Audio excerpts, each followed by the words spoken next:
Stephen Griffiths became known as the Crossbow Cannibal in 2010 after the horrific murders of 3 women, for which he was sentenced to life in prison without parole.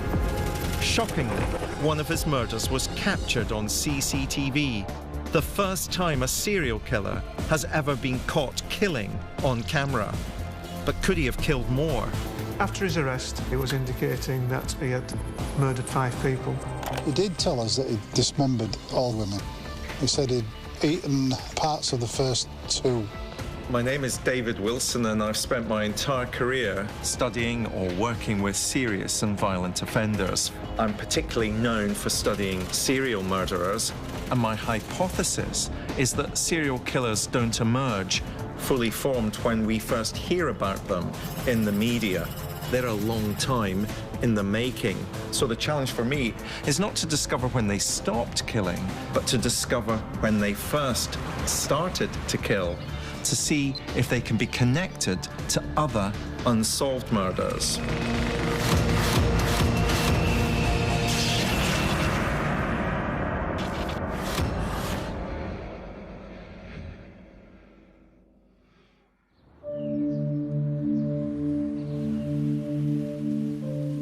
In my time as Professor of Criminology at Birmingham City University, I've learned one important lesson. If criminology is to have real meaning, it can't just be discussed in libraries or in lecture theatres, but it has to be reconnected to real crimes and to real people. So I'm going to get out of the university and reconsider some of the most complicated modern cases of serial murder to see if those serial killers have been getting away with murder. Criminology is the scientific study of criminals and their crimes. It's a multidisciplinary field that combines elements of psychology, victimology, and anthropology to discover the nature of how and why people commit crimes. I want to use my new theories on crime to look at one of the most disturbing cases I've ever seen, that of Stephen Griffiths, the self-styled Crossbow Cannibal. In 2010, he was sentenced to life imprisonment without parole for the brutal murders of Susan Rushworth, Shelley Armitage, and Suzanne Blamires in Bradford. Despite his conviction, I'm convinced there are other unsolved murders that could be linked to him with further investigation. A student of criminology, Griffiths was studying serial killers and, unbeknown to anyone, was aspiring to become one himself.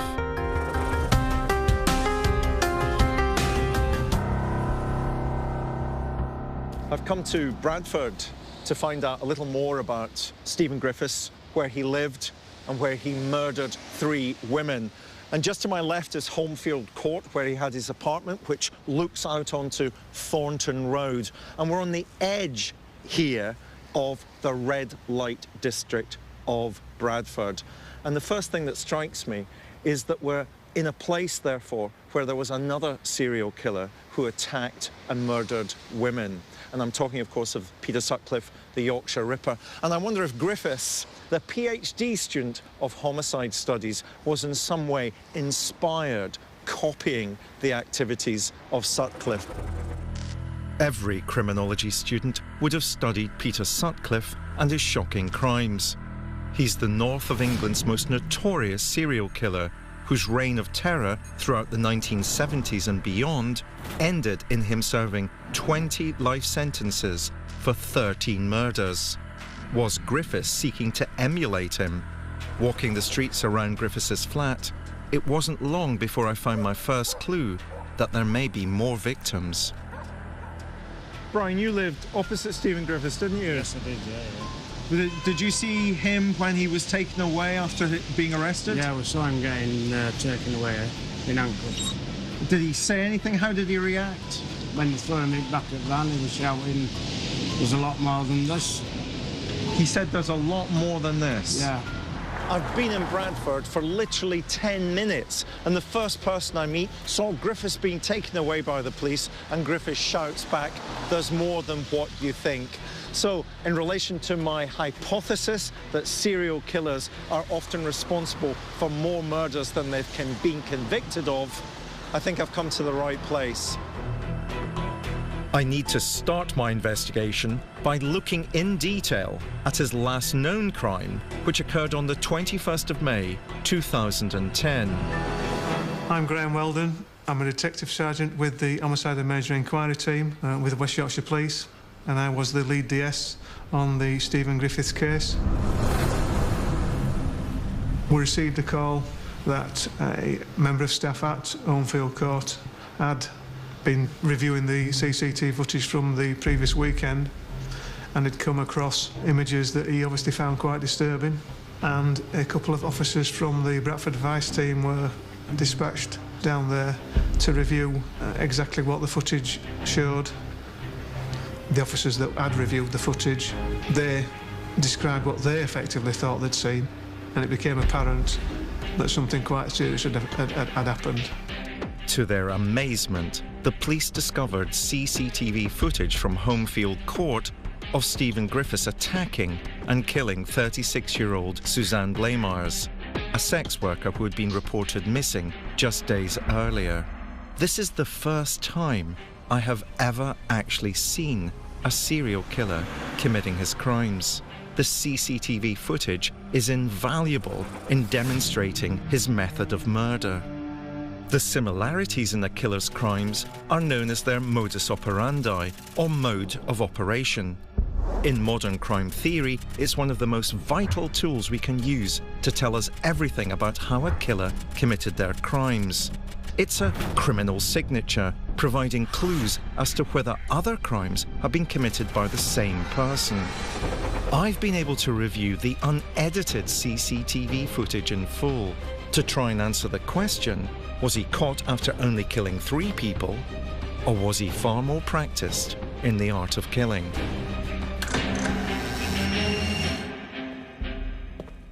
And it was in a corridor similar to this, just round the corner, that Stephen Griffiths murdered Suzanne Blamires. And I think it's quite important to explain what I've seen in relation to the kind of serial killer that Stephen Griffiths was.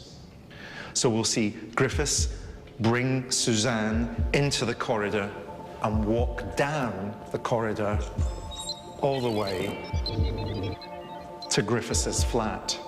They'll both enter the flat, the door closes, and then some 2 minutes later, Suzanne is going to rush out of the flat and run back down the corridor, away from where Griffiths is. Griffiths emerges himself, stands and fires a crossbow bolt at Suzanne, although he misses.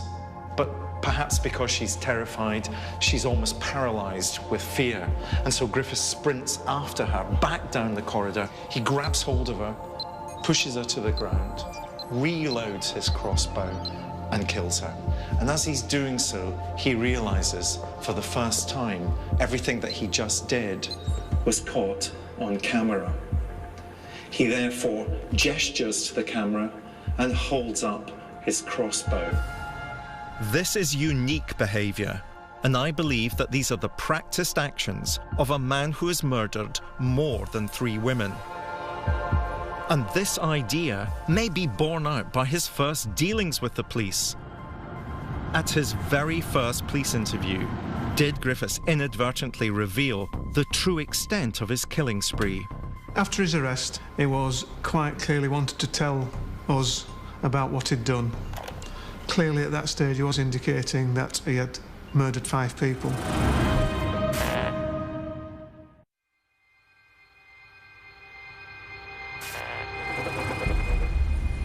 In 2010, Stephen Griffiths was arrested after CCTV footage captured him in the act of murdering 36-year-old Suzanne Blamires. I'm investigating whether I might be able to connect him to other unsolved murders. For those who've studied Griffiths' crimes, the biggest question is, did this PhD criminology student, who who aspired to become a serial killer make a fatal mistake in being captured in the act of murder? Or did he in fact want to reveal himself to make his crimes more notorious? By reanalyzing this previously undisclosed CCTV footage, I think I've discovered the answer. The videotape is chilling, but also interesting. This is the only video in the world of a serial killer actually killing. I've noticed something that's not been commented on before, and it's this. When he's coming in to the lift with Suzanne, he's not wearing gloves. He goes into his flat, and it's in his flat that he puts gloves on. Why would he be doing that? He was forensically aware enough to not be wearing gloves when he's outside, enters his flat, puts on a pair of gloves because he doesn't want to leave any forensic evidence on Suzanne Blamires' body.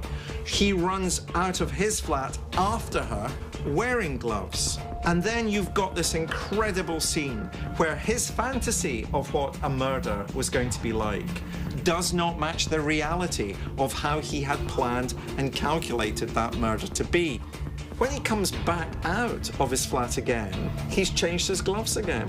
He's not wearing the gloves he was originally wearing when he was chasing after her. He's now wearing fingerless gloves. He makes the gesture to the camera. He did not mean to be caught. If that murder had gone to plan, he would still be killing today.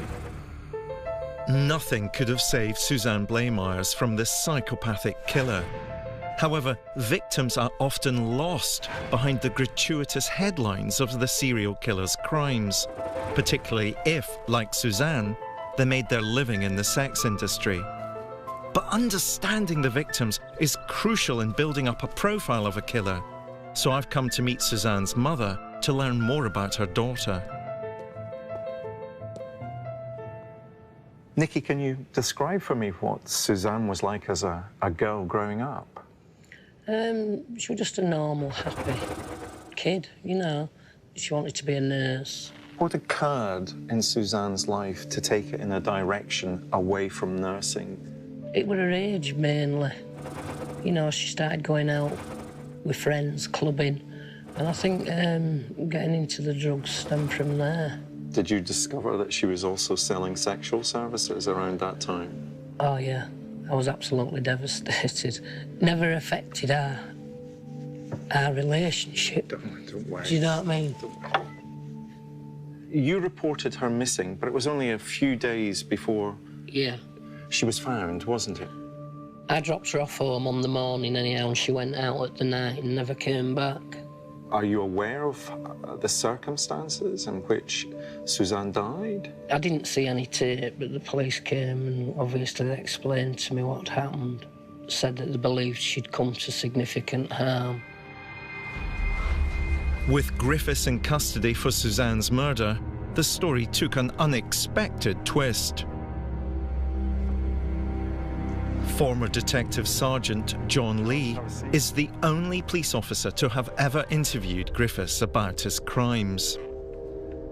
The first time you walked into the interview room with Stephen Griffiths, what sort of impression did you gain of him? It was almost shy, I think. Not a lot of emotion. Why did you feel the need to kill her? I don't know. But what he was saying was shocking. What was he admitting to in his interviews? He admitted to killing 3 girls as calmly as somebody admitted to me in my early days of a shoplifting. We were aware there were girls missing. We weren't necessarily aware that the girls had been murdered. Did he admit to those, do you think, because he thought the game was up because of the CCTV? Yeah. Yeah. Yeah, yeah. Griffiths was initially arrested for only 1 murder, but police were also investigating 2 other missing sex workers, although they hadn't yet officially linked the crimes. But in interview, Griffiths admitted in grisly detail what he'd done to his 3 victims. Did Griffiths offer detail about what he had done to the 3 women? He did tell us that he'd dismembered all 3 women. He used power tools on some of the girls, and then he disposed of all the bodies out of the flat. And if you can't tell us where, what sort of location have you put them? I don't know.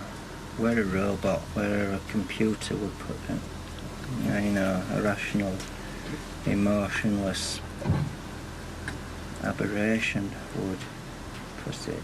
One of the things that was subsequently reported in the press, of course, was that he was a cannibal, that he'd eaten body parts. Did he talk about cannibalism? He did.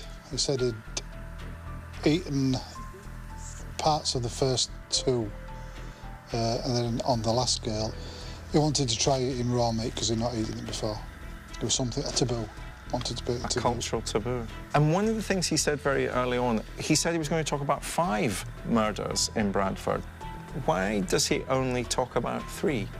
It was calculated. His replies were a bit robotic, like he'd been, and this is only my opinion again, like he'd been thinking about how he might confess at a later stage.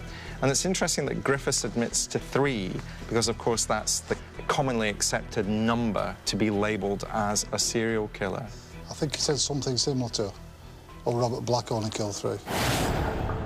With Griffiths mentioning the name of child murderer Robert Black, coupled with his fascination with Peter Sutcliffe and other killers, I'm convinced that this student of murder was modelling himself on convicted serial killers.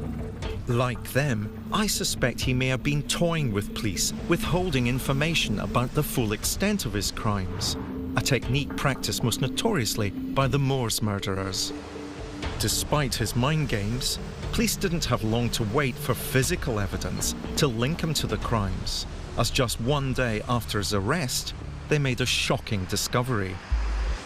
Graham Weldon was the lead DSI tasked with investigating the Griffiths case.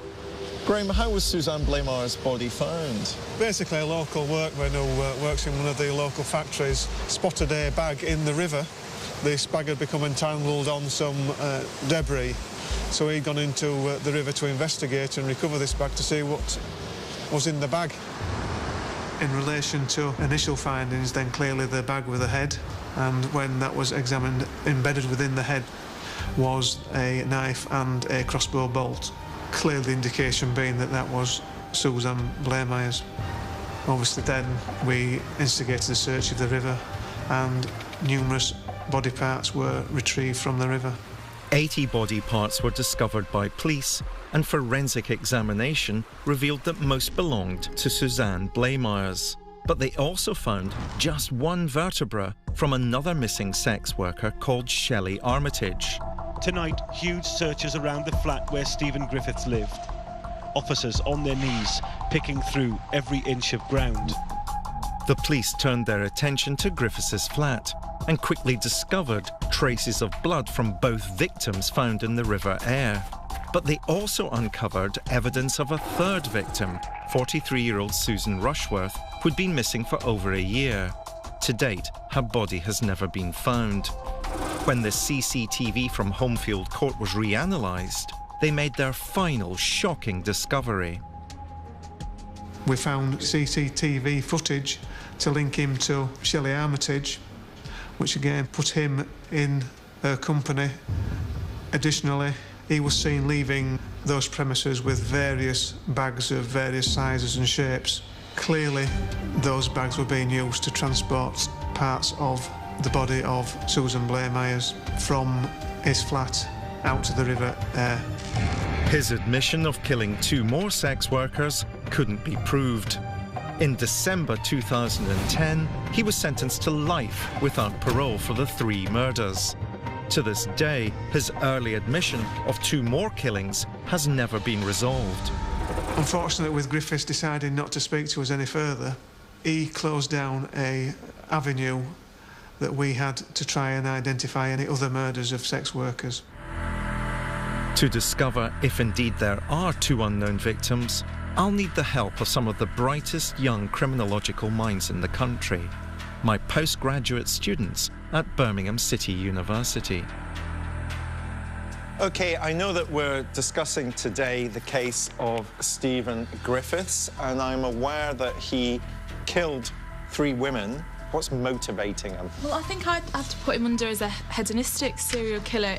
There's something there to do with pushing boundaries, kind of leaving a name for himself, I guess. In the one attack, Shelley Armitage in 2010, he had her in the bath. He sort of set her up to look provocative. He wrote sex slave on her back.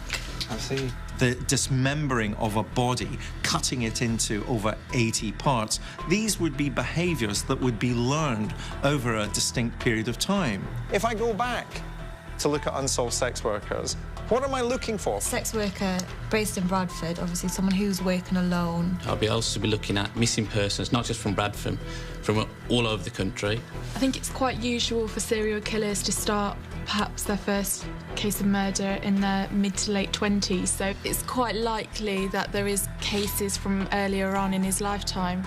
We need to establish if there are actually unsolved murders of sex workers. And Sophie, if you can take that on for me, I'd be grateful. Whilst my students look into unsolved cold cases, I want to build a picture of the man behind the monster. I need to look deep into his past. Were there any clues to indicate his potential for violent future crimes? Stephen Griffiths was born in 1969 in Batley, West Yorkshire.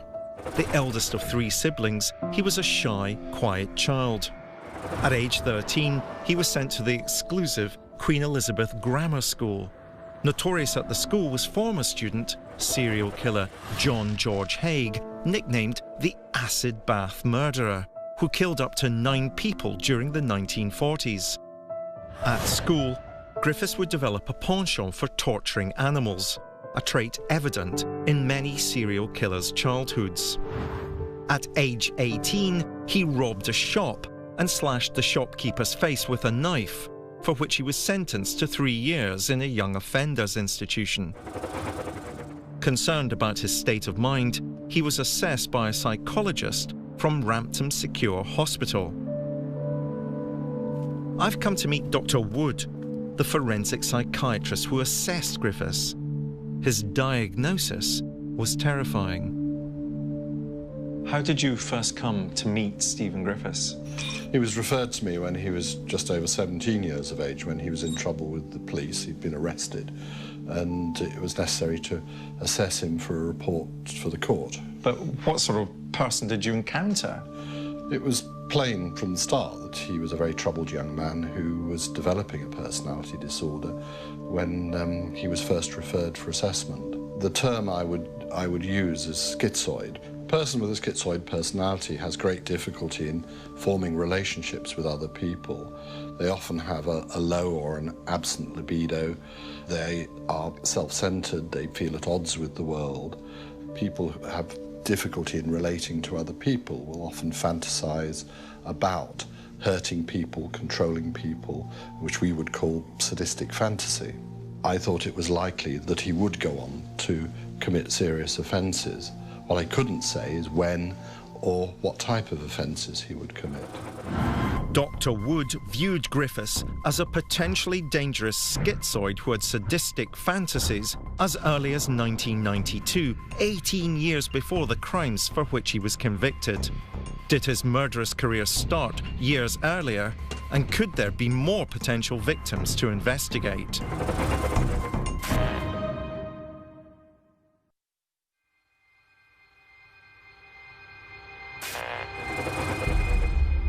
I'm attempting to find evidential links between convicted serial killer Stephen Griffiths and other unsolved murders.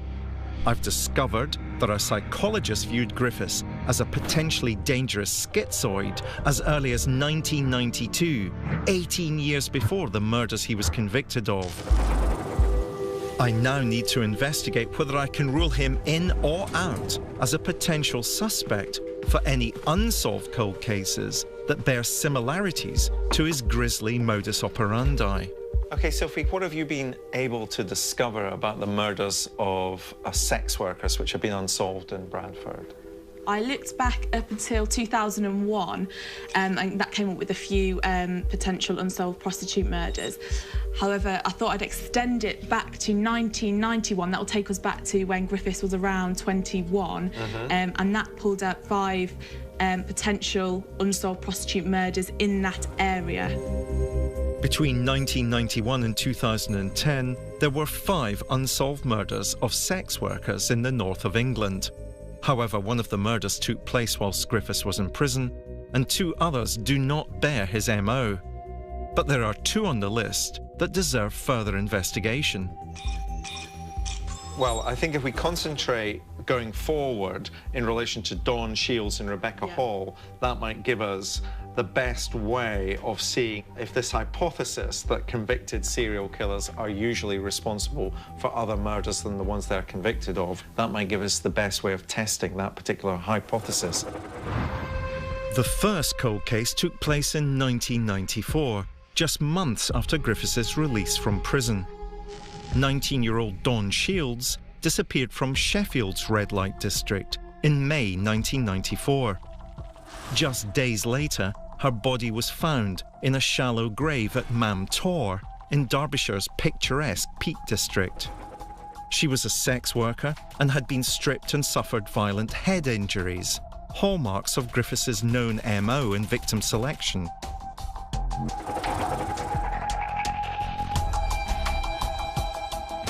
To date, her murder remains unsolved.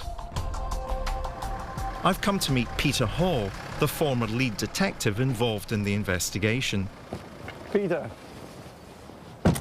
thanks for coming up. Can you show me where you found the body? So, Peter, what time of year are we talking about? Well, it was May, middle of May, spring of 1994. Peter, can you tell me the circumstances in which the body was found? Well, the body was found by a park ranger. It was positioned over in this piece of ground here, and it had been covered by a mound of stones. Was the body clothed or was it naked? The body was naked. This isn't a body that's simply dumped and left. The killer has taken time to conceal the body. Would that be your... That's correct. Whoever had done it and brought the body here had collected the stones and placed them on the body. In your experience, this is pretty unique. Well, yes, it's unique in that in Derbyshire, it's the only one I ever came across in my time. It was a country location and a body hidden by stones.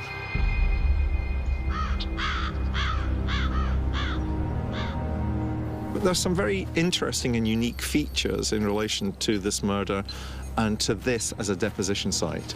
I mean, I know there are walkers around today, but you've got to go back to 1994. Her body would be deposited here late at night. It's an isolated spot. He would undoubtedly need to have a car. The fact that she was buried under stones meant that he took time. He wasn't simply rushing this. So we've got a very calculated and determined killer on our hands. It was also interesting that Peter referred to the fact that there was no other forensic evidence at the crime scene. I mean, that to me is quite significant in relation to Griffiths, because Griffiths, of course, is very careful about the kinds of forensic evidence that's going to be found that can tie him into crimes. But I'm still not decided. I'm still not decided because this is 1994, and we've got a big gap, therefore, in terms of Griffiths' development as a killer and whether he would be that forensically aware, that calculating in 1994 as opposed to in 2008, 2009. This crime was committed a long time ago, with no witnesses. At this stage of my journey, there doesn't seem to be enough evidence to link it to a young Stephen Griffiths. So I'm going to move my criminological investigation forward by concentrating on his killing cycle. By working backwards from where it ended, I want to see if I can discover where it started. One of the most shocking elements about Griffiths' final known crimes was that he claimed to have eaten parts of his victims. If in fact he did so, then perhaps it was just to further his desire for notoriety. I've come to meet Dr. David Holmes, an expert in psychology, to uncover what this depraved act can tell us about Griffiths. Cannibalism is actually intended to be the taboo for a reason. I think buried in there, perhaps with the way that we used to practice cannibalism, it's in situations of desperation and also in situations of complete dominance and conquest of another person. You can't go further in controlling somebody than eating them. So, David, where do you think this cannibalism fits into the development of Griffiths as a serial killer? I think cannibalism would always have been on the agenda. I don't think he actually predetermined exactly when he was going to do this, but definitely there was a progression in aggression to others, in the denigration of others, in which I think cannibalism was reaching the peak. Holding up his hand, implying that there are 5 murders as opposed to the 3 murders he's been convicted of. Should we interpret those other 2 murders as exaggeration? I think he probably was responsible for other killings. The idea that there could have been 5 is very likely. The fact that he retracted and went to 3 from 5 is probably a case of him controlling information and realising that maybe, as in the case of Brady, if you hold some information back, it gives you some kind of power, control over your captors. By his conviction in 2010, it's clear Griffiths was practiced at controlling and dominating his victims. But to link him to a cold case, I need to uncover exactly when this behaviour began. To get a deeper insight, I've uncovered a series of voicemails he left his ex-partner after their relationship had ended, to see if they can shed any light on what he was capable of at the time. You have 18 messages. Message 1. Don't blame me for doing things to you, and I might as well start doing things to you. Message 4. I demand an explanation, and I will not stop until I get that, okay? I'm not going to go away, so... Monday, 3:23 p.m.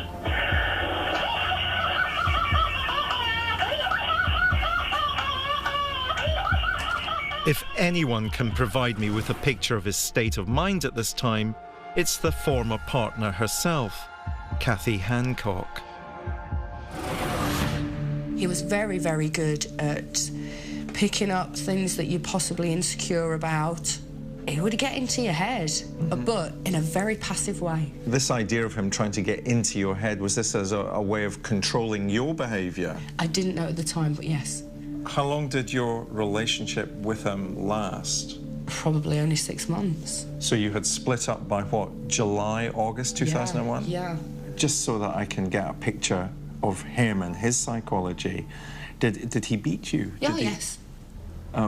Could you describe some of those incidents? Well, he's tried to overdose me on drugs. He's broken my nose. He's stabbed me in the legs. I've got cuts up my arms, my legs, scars. Did you report these beatings? No, I couldn't get away from him. I wasn't allowed. So this is abusive, controlling, aggressive man. I fell pregnant to him, so... Did the pregnancy go to term? No, ectopic. I see. How did you recover from losing your child? To be honest, it was kind of a godsend. I'd have been stuck with him for life. How did he react to that child being lost? The pregnancy test kits, he had me prove that I was pregnant, so I had the pregnancy test kit and he kept one that was positive, and he actually made a coffin for it. How did that strike you? Strange, really strange, because I can understand somebody being upset, but it wasn't being upset, it was... his behaviour was really odd. The revelation that Griffiths was so distraught at the loss of their child in 2001 is compelling, especially as the second cold case on my list also took place that year. To establish a potential criminological connection, I've sought the opinion of Dr. Sam Lundragan, an expert in the geographic behaviour of serial killers. She's produced some empirical evidence relating to Griffiths and my second cold case. Geographical profiling involves mapping where crimes occur and analysing their pattern in relation to a suspect's daily routine. It can help prove whether the offender is responsible. It was most famously used by the police in trying to apprehend Peter Sutcliffe, the Yorkshire Ripper. Sam, can you explain to me what we've got on this map? This is a map of Yorkshire, David, and what it does is illustrate those locations by the green diamonds that we know Griffiths was familiar with. So it ranges from where he was born, right the way through to where he went to school, where he's lived in various locations, through to the red light districts he frequented, daily habitual activities. And you've got a hypothesis about the relationship between everyday locations and criminal locations. Absolutely. Criminological research has shown that there is a very important relationship between where an offender lives and where he commits his crimes. Mapping unsolved murders of sex workers in the north of England between 1991 and 2010, then removing the 3 cases I believe Griffiths could not have committed, I'm looking for geographical links to the 2 remaining cold cases.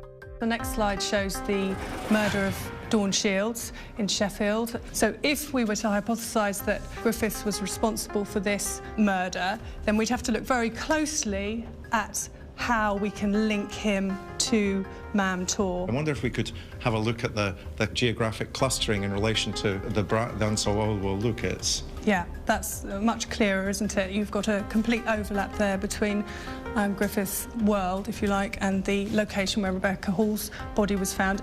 Is one stronger for you than the other in relation to Griffiths might be the perpetrator? I think if we look at them and we look at their similarities, on the face of it might suggest that they would be linked. But actually, if you look at the geographical proximity, I'd hypothesise that the Thornton Street one may be more compelling. The geographical analysis in the second cold case suggests similarities to Griffiths' known MO. Access to victims and the opportunity to kill them are the 2 most important factors for a serial killer. This analysis makes me think I may be able to link Griffiths to this case.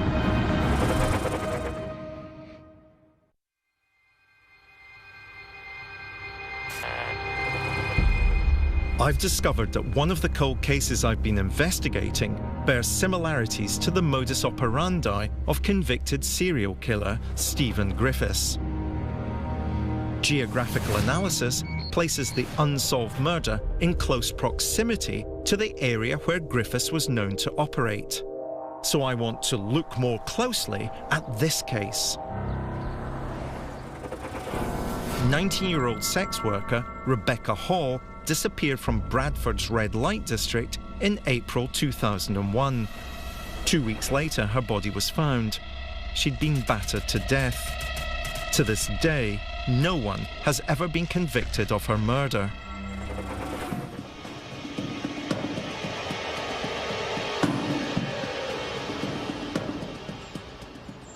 The second case that Sophie asked me to consider was the murder of 19-year-old Rebecca Hall, whose body is found here in this car park in April 2001. And there was also some indication that she may have been held somewhere before her body was deposited here.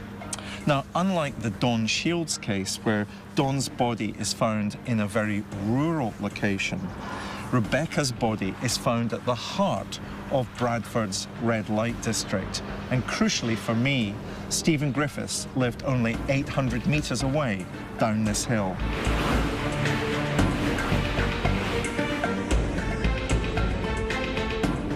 It was here that the body of 19-year-old Rebecca Hall was found. Now, Rebecca was also a sex worker. Her body had been stripped, and it's presumed that she had been battered to death. There's no forensic evidence that the police can use to either rule Stephen Griffiths in or out. But for me, from a criminological perspective, there are a couple of issues, I think, that we have to consider. This is a killer, it seems to me, who's developing. And, of course, there's no forensic evidence on the body. That's quite significant. That implies some forensic awareness.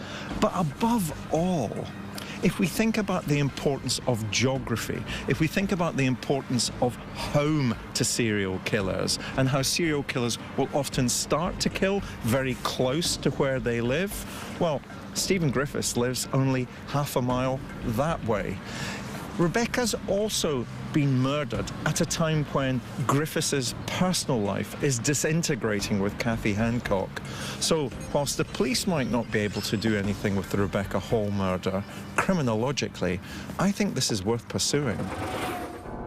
Rebecca Hall's murder, taking place within just 800 metres of the home of a known serial killer who claims to have killed more women than he was convicted of, is too coincidental to be ignored. This case has all the hallmarks of Griffiths' MO, and coupled with the geographical analysis of his crimes, I believe this justifies further investigation. Without any physical evidence linking him to the victim, the police were unable to pursue matters further. But I uncovered one final compelling fact that would seem to suggest a link between Rebecca Hall and Stephen Griffiths. Part of the problem about connecting Griffiths to these cold cases has been it's been impossible to build up a personal profile of Griffiths himself. He's the classic loner, and therefore I haven't really encountered anybody who knew him for any distinct period of time.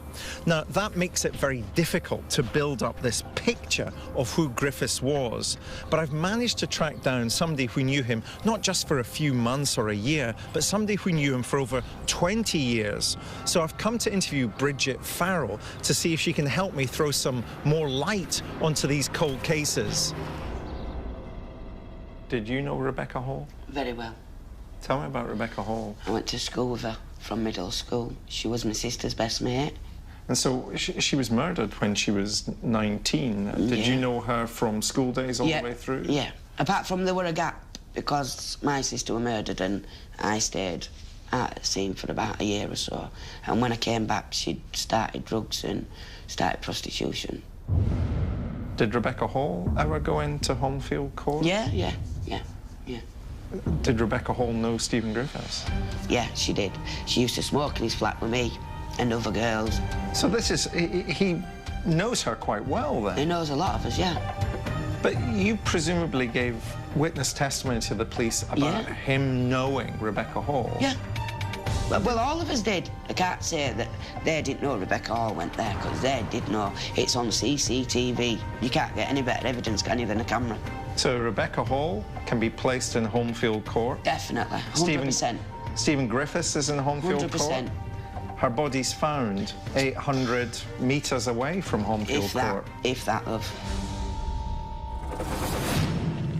Discovering that a convicted serial killer knew a victim who visited his home and was murdered just metres from where he lived is a significant lead that shouldn't be ignored.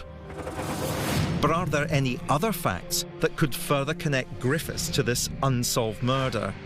I asked the person who was actually in a relationship with him in 2001, his former partner, Kathy Hancock. One of my students gave me a list of some unsolved murders. I just wondered if you've ever heard either of the names Dawn Shields or Rebecca Hall. I have a Rebecca Hall. What can you tell me about Rebecca Hall? I'd heard of Rebecca Hall because basically, at the time of her death, he took me to where her body was found. And showed me over the wall. What did he say when he took you to that? He said, this is where that prostitute was found. What was he trying to do by showing you that? I don't know if he was trying to scare me or if he couldn't keep things in, I don't know. But he was excited. It just so happens to be round the corner from where he lives. And at the back of it is his doctors and the pharmacy that he goes to. My investigation into the sequence of murders committed by Stephen Griffiths has focused a great deal on geography, especially the geography of Bradford and the red light area of the city where Griffiths lived in Homefield Court. We also know definitively that he killed 3 sex workers, for which he was convicted in 2010. But did that killing cycle begin earlier? If we look at Griffiths' MO from a criminological perspective, several key aspects such as victim selection, access and opportunity, and crucially, geography again, reappear in the Rebecca Hall case. The fact that Griffiths knew Rebecca and even took one of his ex-partners to go and see where Rebecca's body had been found are, for me, facts which are hard to ignore. Now, I'm not a police officer, but for me, these links between Griffiths and Rebecca are so clear that I think they justify the police looking closely at Griffiths as a suspect in Rebecca's murder. Well, and Professor Wilson will continue this new series at the same time next week on Channel 5.